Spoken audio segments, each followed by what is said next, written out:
নমস্কার, আপনাদের সকলকে স্বাগত সোনালী এডুকেশনে।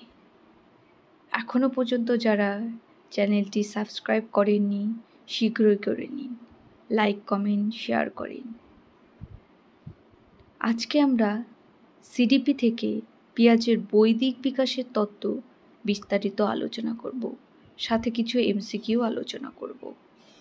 পেঁয়াজের বৈদিক বিকাশের তত্ত্ব শুরু করার আগে পেঁয়াজের সম্পর্কে কিছু তথ্য আমাদের জানা দরকার। প্রথমেই পেঁয়াজের কবে জন্ম হয়? 9ই আগস্ট 1896 সুইজারল্যান্ডে। প্রজ্ঞামূলক বিকাশের তত্ত্ব দিয়েছে কবে তিনি? 1934। প্রশ্নটা অনেক সময় আসে যে পেঁয়াজে তার বৈদিক বিকাশের যে তত্ত্ব সেটা কত সালে দিয়েছে? 1936 সালে। তিনি নিজেকে জেনেরিক এপিস্টোমোলজি মনে করতেন। এই জেনেরিক এপিস্টোমোলজি কাকে বলে? ব্যক্তির বিকাশের সঙ্গে প্রজ্ঞার বিকাশের সম্পর্ক অনুসন্ধানে যারা আগ্রহ প্রকাশ করেন তাদেরকেই বলেন। পেঁয়াজও নিজেকে জেনেরিক এপিস্টোমোলজি মনে করতেন। পেঁয়াজের তত্ত্বের মৌলিক ধারণা। পেঁয়াজে প্রজ্ঞামূলক বিকাশের ওপর দীর্ঘদিন গবেষণা করে মন্তব্য করেন। প্রজ্ঞামূলক বিকাশের 4টি স্তর এবং প্রতিটি স্তরেই তার পূর্ববর্তী স্তরের ওপর ভিত্তি করে বিকশিত হয়। তাহলে পেঁয়াজে 4টি স্তরের কথা বলে এবং প্রতিটি স্তরই তার পূর্ববর্তী স্তরের ওপর ভিত্তি করে বিকশিত হয়। আর এই স্তরের সূচনা কিভাবে হয়? স্পর্শ, দর্শন, স্বাদ ইত্যাদির মাধ্যমে। পূর্ববর্তী স্তরে অর্জিত সংকেতের ব্যবহার এবং বিমূর্ত চিন্তনের ক্ষমতা বৃদ্ধি পেতে থাকে পরিণত বয়স পর্যন্ত। পেঁয়াজে তার প্রজ্ঞামূলক তত্ত্বটি ব্যাখ্যা করতে গিয়ে কিছু ধারণা উল্লেখ করেন। তার মধ্যে একটা হলো স্কিমা। এই স্কিমা ধারণাটি প্রথম কে উদ্ভাবন করে? Art Bartlett. তাহলে অনেক পরীক্ষায় প্রশ্ন আসে যে স্কিমা ধারণাটি প্রথম কে উদ্ভাবক করে?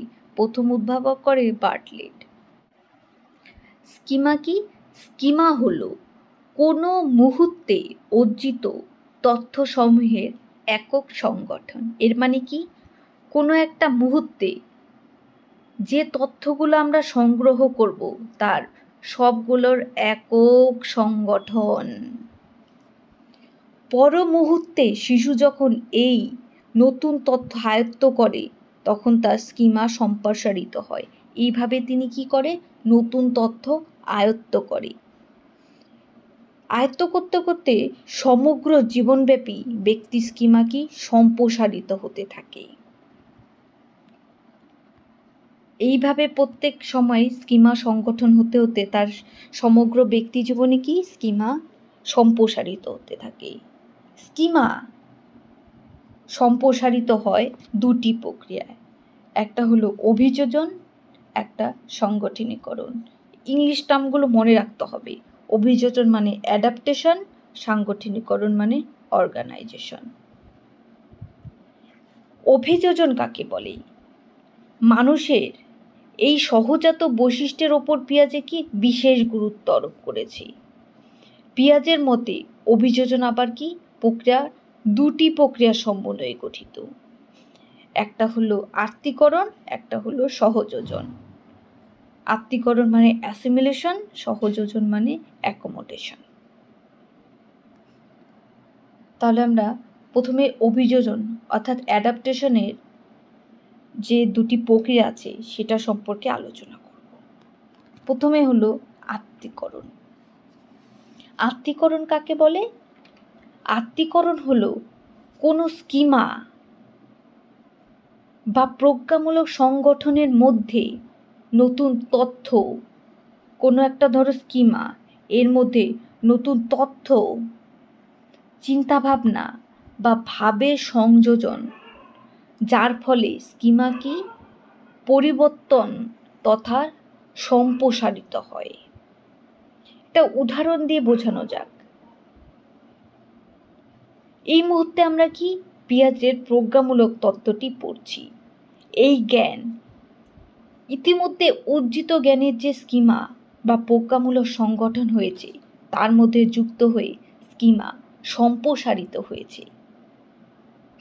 আত্মীকরণ বলতে এটাই বোঝায়, যেটা কি স্কিমার সঙ্গে নতুন তথ্য, চিন্তাভাবনা সব এক হয়ে নতুন স্কিমায় সম্প্রসারিত হয়। সহযোজন অর্থাৎ অ্যাকোমোডেশন কাকে বলে?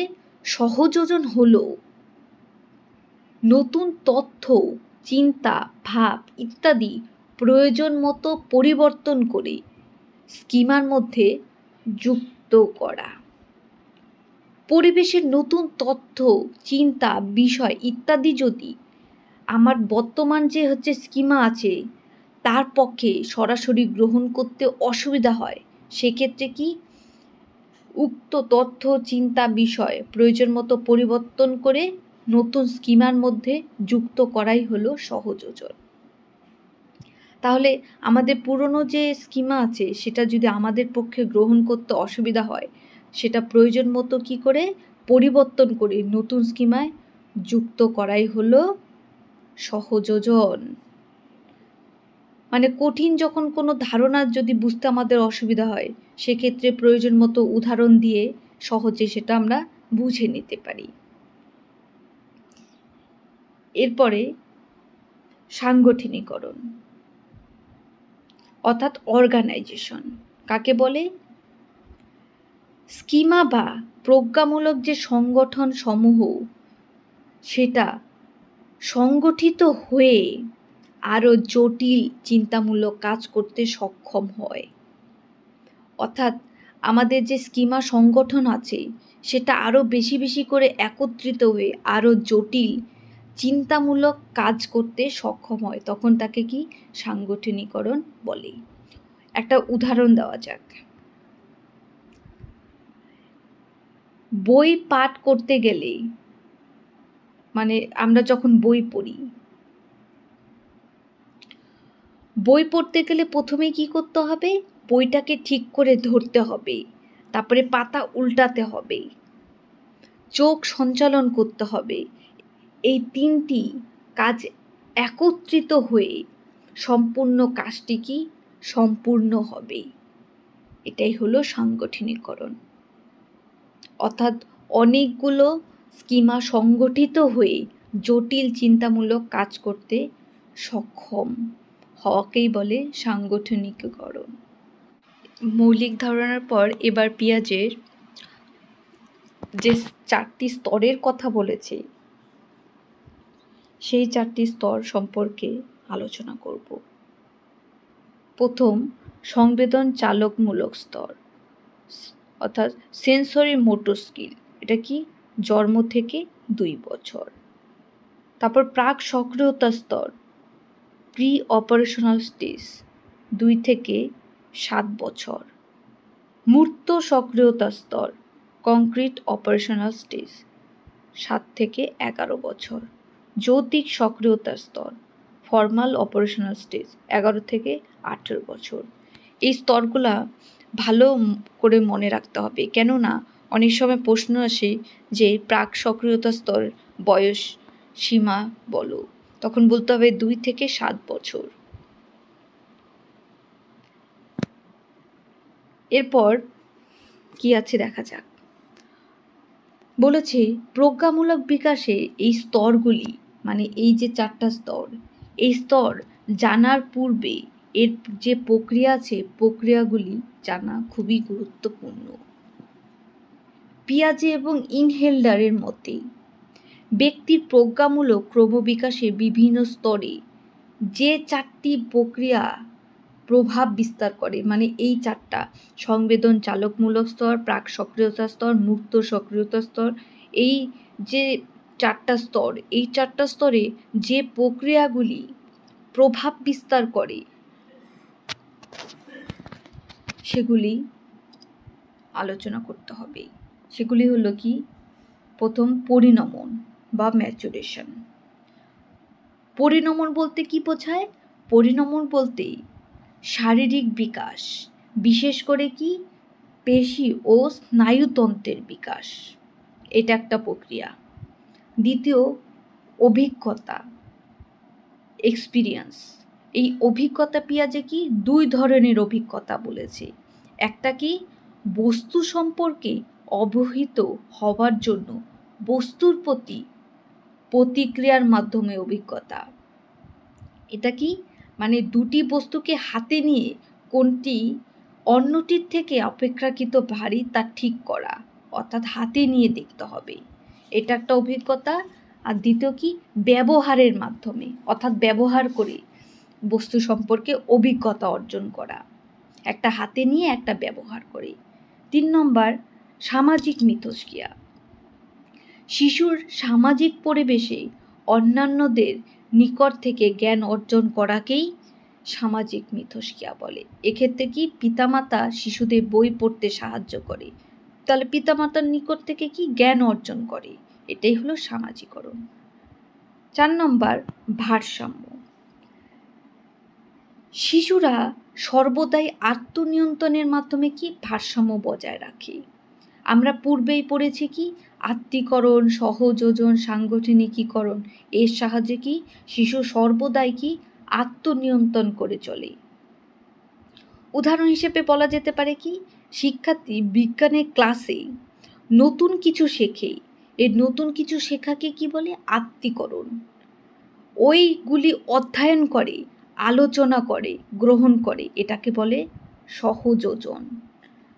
পরে অন্যান্য বিষয়ের সঙ্গে কি সেটা কি যুক্ত করে, জ্ঞানকে আরও সমৃদ্ধি করে, এটাকে বলে সাংগঠনিকরণ। এইভাবে কি শিশু কি সমস্তটা বিষয়ে পরপর করে ভারসাম্য একটা বজায় রাখে। এরপর মানে এই 4টা যে স্তর আছে, 4টা স্তরের বৈশিষ্ট্যগুলো সম্পর্কে আমরা জানব। প্রথমেই সংবেদন চালকমূলক স্তর। এই স্তরে কি কি বৈশিষ্ট্য? আত্মকেন্দ্রিকতা, অর্থাৎ ইগোসেন্ট্রিজম। আত্মকেন্দ্রিকতা কি শিশু এই স্তরে কি করে নিজেকে নিয়েই ব্যস্ত থাকে, সে কি অপরের যে অস্তিত্ব আছে সে সম্পর্কে সে সচেতনই থাকে না। খুব অল্প বয়সী শিশুদের সমাজ সচেতনতা একেবারে থাকে না। দুটি শিশু কি করে নিজেদের মধ্যে কথা বললেও নিজেদের প্রসঙ্গে কথা বলে না, অন্য কিছু নিয়ে কথা বলে, অর্থাৎ এখানে আত্মকেন্দ্রিকতা দেখা যায়, নিজেকে নিয়েই ব্যস্ত। তারপরে প্রতিবর্তকিয়া, রিফ্লেক্স অ্যাকশন। এই সময় কি শিশু প্রতিবর্তকিয়ার মাধ্যমে বিভিন্ন প্রতিক্রিয়া প্রদান করে। যেমন কি বলতে পারে উদাহরণ হিসেবে, হাতের তালুর মধ্যে কোনো কিছু রেখে দিলে সেই তালু তৎক্ষণাৎ কি বন্ধ করে ফেলে, অর্থাৎ প্রতিবর্তকিয়া দেখে, মানে যখনই হাতে কিছু দেওয়া হয় তখনই হাতের তালু বন্ধ করে ফেলে। তারপরে কল্পনার ছলে খেলে। এই সময় শিশু কি কল্পনার ছলে খেলা করতে দেখা যায়। তারপরে পুনরাবৃত্তিমূলক ক্রিয়া। এই সময় শিশু কি একই কাজ বারবার করে, মানে কি শিশুরা যখন নিজের হাত ও পায়ের আঙ্গুল বারবার চুষতে থাকে, যতই হাত সরিয়ে দেওয়া যায় ততই সে কি করতে, অর্থাৎ পুনরাবৃত্তিমূলক ক্রিয়া। আর কি এখানে বস্তুর স্থায়িত্ব,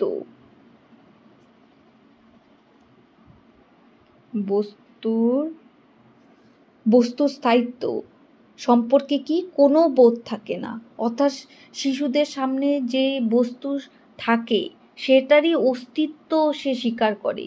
যখনই সেই বস্তুটা তার সামনে থেকে সরিয়ে নিয়ে যাওয়া হয় তখনই সে কি বস্তুর অস্তিত্ব স্বীকার করে না, অর্থাৎ বস্তুর স্থায়িত্ব সম্পর্কে বোধ থাকে না, যে সরিয়ে নিলেও যে বস্তুটি আছে সেটা তারা এই স্তরে জানে না। এরপর দ্বিতীয় পর্যায় প্রাক সক্রিয়তার স্তর, 2 থেকে 7 বছর। প্রাক সক্রিয়তা স্তরে কি বৈশিষ্ট্য? বাস্তববাদ। বাস্তববাদ কি শিশুরা ধীরে ধীরে কি প্রকৃত জগতের অস্তিত্ব স্বীকার করে এই প্রাক সক্রিয়তা স্তরে। প্রথমে শিশুরা কি বহির্জগৎ অন্তর্জগৎ সম্পর্কে তাদের ধারণা থাকে না। এই ধারণা এই 7 বছর বয়সে বিভ্রান্ত দূর হয়। সর্বপ্রাণবাদ অর্থাৎ অ্যানিমিজম, এই স্তরে কি তারা কি করে, সব বস্তুকেই সজীব বলে মনে করে। তারা এমন অনেক বস্তুকে সজীব এবং সচেতন মনে করে যা আমাদের কাছে অর্থাৎ বয়স্কদের কাছে জড় বস্তু। এরপর কৃত্রিমতা, আর্টিফিশিয়ালিটি। শিশুরা মনে করে সব কিছুই কি মানুষের সৃষ্টি, একেই কি কৃত্রিমতাবাদ বলে।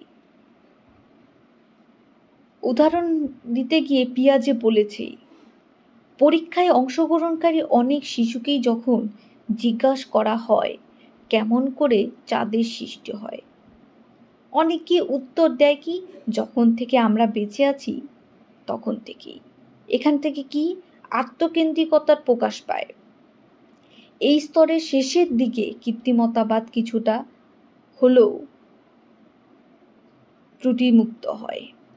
চাঁদের উৎস সম্পর্কে তাদের বক্তব্য চাঁদ মেঘ থেকে আসে, মেঘ থেকে উঁচু বাড়ি থেকে আসে, এসব জানতে পারে এবং 7 বছর বয়সে বুঝতে পারে যে চাঁদের উৎসের ক্ষেত্রে মানুষের কোনো কি ভূমিকা নেই। এরপর অবযুক্তিপূর্ণ বিচার স্তরে দেখা যায়। অবযুক্তিপূর্ণ বিচার আরোহী বা অবরোহী কোনোটি নয়। এখানে বিচারকরণ একটি থেকে অন্যটি হয় যা অযৌক্তিক। যেমন সূর্য পড়ে যায় না কারণ এটি উত্তপ্ত, সূর্য থেমে আছে কারণ এটি হলুদ। মানে একদম অবযুক্তিপূর্ণ বিচার এই স্তরে দেখা যায়। আর কি দেখা যায়, উভমুখী চিন্তনের সীমাবদ্ধতা, অর্থাৎ এই সময় তারা কি উভমুখী চিন্তন করতে পারে না। তারপরে কি বিলম্বিত অনুকরণ, অর্থাৎ কোনো কিছু দেখে সেটা পরক্ষণেই কি করে অনুকরণ করে। যেমন নাচ করতে প্রথমে দেখে পরে আবার নাচ করে। সাংকেতিক চিন্তন, এই সময় শিশুরা কি সাংকেতিক ব্যবহার করতে শেখে এবং ভাষা ব্যবহারের ক্ষমতা বৃদ্ধি পায়। যেমন কি মা হাত বাড়ালেই তারা লাফ দিয়ে যায়, অর্থাৎ হাতটাই তারা সাংকেতিকভাবে দেখে। একমুখী চিন্তন, এই স্তরে কি তারা একটা মাত্র বিষয়ের দিকেই চিন্তা করতে পারে, তারা বহুমুখী চিন্তন করতে পারে না। এরপর মূর্ত সক্রিয়তা স্তর 7 থেকে 11 বছর। এই মূর্ত সক্রিয়তা স্তরে কি কি বৈশিষ্ট্য দেখা যায়? শ্রেণীকরণ, ক্লাসিফিকেশন। কি করে এই স্তরে শিশুরা কি অধিক সংখ্যক বস্তুর মধ্যে কোনো বিষয়ের সাদৃশ্য বা সাধারণ গুণাবলীর প্রেক্ষিতে সেগুলি একত্রীকরণ অর্থাৎ সেগুলি শ্রেণীকরণ করে। পিয়াজে প্রাক সক্রিয়তা এবং মূর্ত সক্রিয়তার ক্ষেত্রে শ্রেণীকরণের উপর একটি সুন্দর পরীক্ষা করেন। পিয়াজে উভয় স্তরে শিশুদের 20টি কাঠের টুকরো দেখায়, যাদের মধ্যে 16টি সবুজ আর 6টি কি সাদা। শিশুদের জিজ্ঞেস করা হয় সবুজ টুকরো বেশি না সাদা টুকরো বেশি। প্রাক সক্রিয়তা স্তরে শিশু সকলেই বলে সবুজ টুকরো, কিন্তু মূর্ত সক্রিয়তা স্তরে শিশুরা সঠিক উত্তর দিতে পেরেছে, অর্থাৎ তারা বলে সাদা টুকরো বেশি আছে।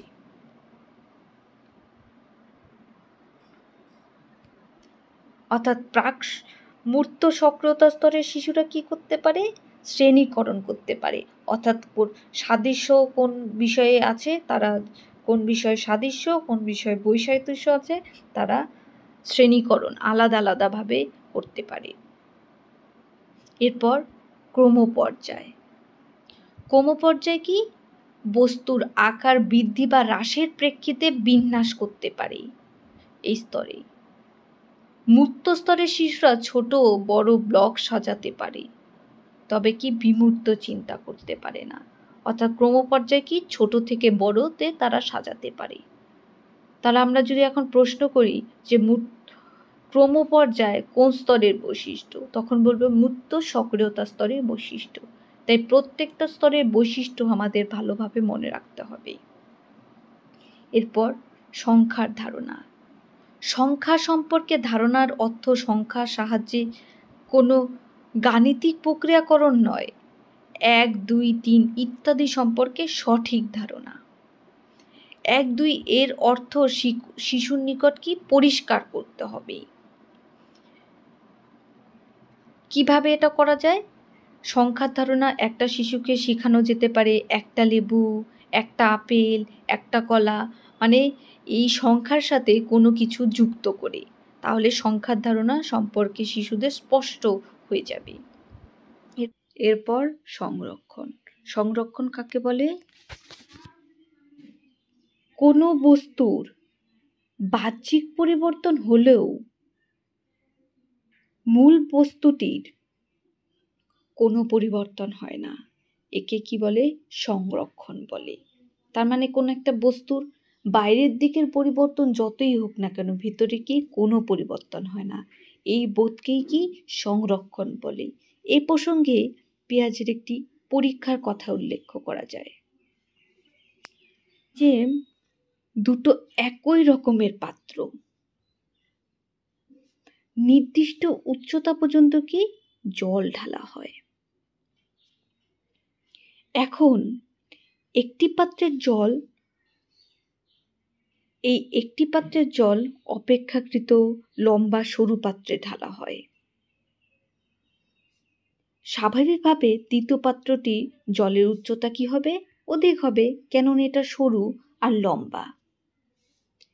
একটি 7 বছরের শিশু বলতে পারে যে তৃতীয় পাত্রটি একই পরিমাণে জল আছে। অর্থাৎ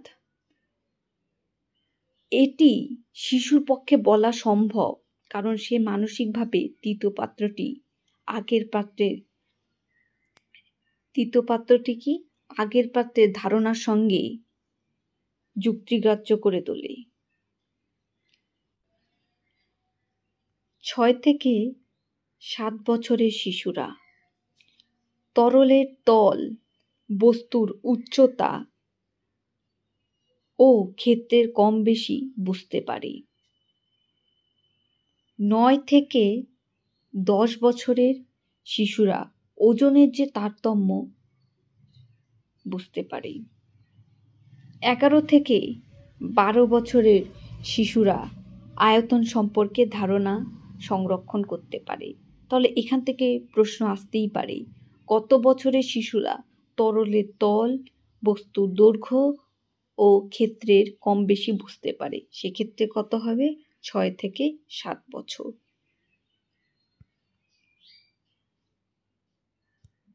এরপর সংরক্ষণের ক্ষেত্রে পিয়াজে কি 3টি যুক্তি ব্যবহার করে।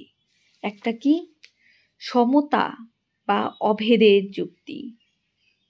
এক্ষেত্রে এই যে পরীক্ষা হলো, অতিরিক্ত জল ঢালা হয়নি বা ফেলে দেওয়া হয়নি, কাজে জলের পরিমাণ সমান আছে। এখানে একটা যুক্তি দেয়, কেন সমান আছে? কেন অতিরিক্ত এখানে জলও ঢালা হয়নি বা জলও ফেলে দেওয়া হয়নি, তাই সমান জল আছে। এই যে একটা যুক্তি। আর কি যুক্তি? বিপরীতমুখিতার যুক্তি। শিশুরা যুক্তি দেয় যে জল পূর্বের পাত্রে স্থানান্তর করলে বোঝা যাবে যে একই পরিমাণে জল আছে। প্রথম যুক্তিতে কি বলা হয়? প্রথম যুক্তিতে বলা হয় এখান থেকে কোনো জল ফেলাও হয়নি, জল ঢালাও হয়নি, তাই একই পরিমাণে জল আছে। আর দ্বিতীয় যুক্তিতে কি বলা হয়? যে তৃতীয় পাত্রটি থেকে প্রথম পাত্রে জল ঢাললে বোঝা যাবে কত পরিমাণে জল আছে। আর 3 নম্বর যুক্তি কি? পূরণের যুক্তি। শিশুদের তৃতীয় যুক্তি হলো পাত্রের জলের উচ্চতা বেশি, কারণ পাত্রটি কি সরু। এই তৃতীয় পাত্রটি যে ছিল না, সেটা লম্বা এবং সরু। শিশুরা বোঝে যে জারটি সরু হয়, উচ্চতা বেশি। এইভাবেই শিশুদের 3টা যুক্তির মাধ্যমে পিয়াজের সংরক্ষণের ধারণাটি আলোচনা করেছে। এরপর আরোহী চিন্তন। আরোহী চিন্তন বলতে বোঝায় ছোট থেকে বড়, অর্থাৎ শিশুরা যখন কোনো বিষয় ক্ষুদ্র ক্ষুদ্র থেকে সামগ্রিকভাবে শেখে তখন তাকে কি বলে? আরোহী চিন্তন। এরপরে 4 নম্বর স্তর যৌক্তিক সক্রিয়তার স্তর, অর্থাৎ ফর্মাল অপারেশনাল স্টেজ, 11 থেকে 18 বছর। ফর্মাল অপারেশনাল স্টেজের কি কি বৈশিষ্ট্য? এক হলো বিমূর্ত চিন্তন, অর্থাৎ এই স্তরে তারা কি যে বস্তু দেখা যায় না সেই বস্তু সম্পর্কেও চিন্তা করতে পারে। 2 সমস্যা সমাধান। এই স্তরে শিশুরা সব থেকে বেশি সমস্যা সমাধান করতে পারে। তারপরে নৈতিক যুক্তি। তাহলে যৌক্তিক সক্রিয়তা স্তরে কি?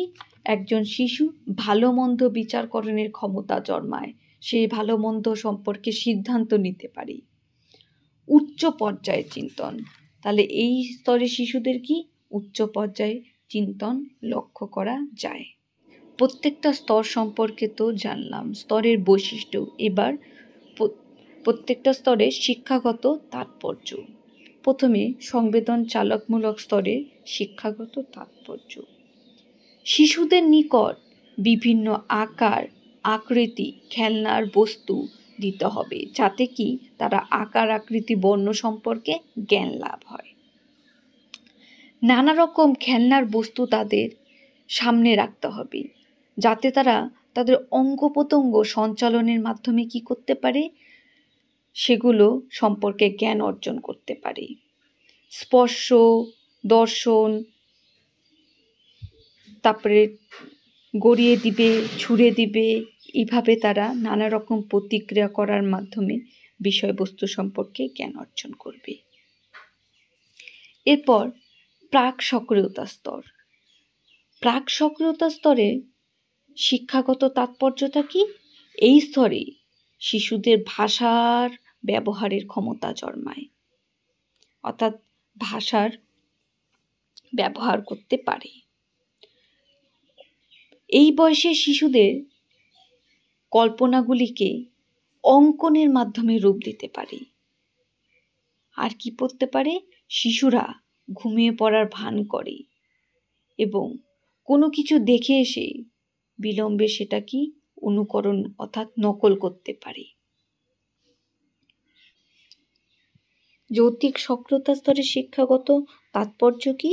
শিক্ষার্থীরা বাস্তব ও সম্ভাবনার মধ্যে পার্থক্য করতে পারছে কিনা সেটা দেখবে এবং তারা কি সমালোচিত হয়েও মূর্ত চিন্তাকে বিমূর্ত চিন্তার রূপ দিতে পারে। তারা কি প্রয়োজন মতো তথ্য সংগ্রহ করতে পারছে এবং সেগুলি একত্র করে বিভিন্ন রকম প্রস্তাবনা করতে পারছে। এই সমস্ত দেখবে এই স্তরে। এবার বলবো প্রত্যেকটা স্তরে শিক্ষাগত তাৎপর্যতা সম্পর্কে আমরা জানলাম। এবার পিয়াজের তত্ত্বের শিক্ষাগত তাৎপর্য কি? প্রজ্ঞার বিকাশকে ব্যাখ্যা করার উদ্দেশ্যে পিয়াজে তার প্রজ্ঞামূলক তত্ত্বের কথা উল্লেখ করেছেন। তার তত্ত্বের ভিত্তিতে পাঠদান সম্পর্কিত কিছু গুরুত্বপূর্ণ বিষয় উল্লেখ করা যেতে পারে। 1. শৈশবের ধারণা ও ভাষার উপর গুরুত্ব আরোপ করে এই যে পিয়াজের তত্ত্ব। বাল্যকালে বিদ্যালয়ে নানা ছাত্রদের ক্ষেত্রে মূর্ত বিষয় এবং এর বাচনিক ও সাংকেতিক রূপান্তরের ওপর গুরুত্ব আরোপ করতে হবে। বিদ্যালয় অন্তিম অর্থাৎ উচ্চশিক্ষার ক্ষেত্রে যুক্তিভিত্তিক চিন্তার ওপর গুরুত্ব আরোপ করতে হবে। অবশ্য এর অর্থ এই নয় যে উচ্চস্তরের ধারণা গঠন ও ভাষার বিকাশের ওপর বিবেচনা করা যাবে না। এরপর 2 নম্বর পিয়াজের তত্ত্ব ভাষার ওপর, ধারণা গঠনের ওপর, মূর্ত অভিজ্ঞতা সমূহের ওপর, বাচনিক ও সাংকেতিক উপায় রূপান্তরের ওপর যুক্তিভিত্তিক চিন্তার মূল্যায়নের ওপর কি গুরুত্ব আরোপ করে। 3 নাম্বার, প্রজ্ঞামূলক বিকাশের নিরবচ্ছিন্নতা প্রমাণ করে যে শিক্ষা প্রক্রিয়াটি আংশিকভাবে কার্যকরী করা উচিত না, এটা সামগ্রিকভাবে করা উচিত, যাতে প্রতিটি স্তরেই চাহিদার নিরিখে শিক্ষা পদ্ধতি নিরূপণ করা যায়। 4 নাম্বার, পিয়াজের মতে ব্যক্তি ও পরিবেশের মধ্যে পারস্পরিক প্রতিক্রিয়ার ফলই হলো জ্ঞান এবং প্রজ্ঞা। প্রধানত আত্মীকরণ, সহযোজন, সাংগঠনিকরণের মাধ্যমে জন্ম থেকে মৃত্যু পর্যন্ত প্রজ্ঞার নিরবচ্ছিন্নতার বিকাশ ঘটে। পিয়াজের ব্যক্ত বিভিন্ন স্তরের ধারাবাহিক ক্রমবিকাশের জন্য নির্দিষ্ট মানসিক বৈশিষ্ট্য আছে, যা পূর্ব স্তরের উন্নতি হতে সাহায্য করে। তাই শিক্ষার্থীদের সামনে বিষয়বস্তু মূর্ত উদাহরণের সাহায্যে তুলে ধরতে হবে, যাতে তারা শিক্ষার বিষয়ের সঙ্গে জীবনের সামঞ্জস্যপূর্ণ করে তুলতে পারে। তাহলে এখান থেকে কিছু এমসিকিউ করা যাক। 1 নম্বর প্রশ্ন, জ্ঞান বা প্রজ্ঞার বিকাশের ক্ষেত্রে স্কিমার ধারণা কে প্রথম উদ্ভাবন করে? প্রথম বলেছে এ পিয়াজে, B Bartlett, C Vygotsky, D Bruner. তাহলে স্কিমার ধারণাটি প্রথম উদ্ভাবন কে করে? Option number B Bartlett. Next প্রশ্ন 2 নম্বর, নিচের কোনটি প্রাক সক্রিয়তা স্তরের বৈশিষ্ট্য নয়? এ বাস্তববাদ, বি সর্বপ্রাণবাদ, সি কৃত্রিমতা, ডি বিপরীতমুখী প্রক্রিয়া। তাহলে প্রাক সক্রিয়তা স্তরের বৈশিষ্ট্য নয় বলেছে, ভালো করে প্রশ্ন দেখতে হবে।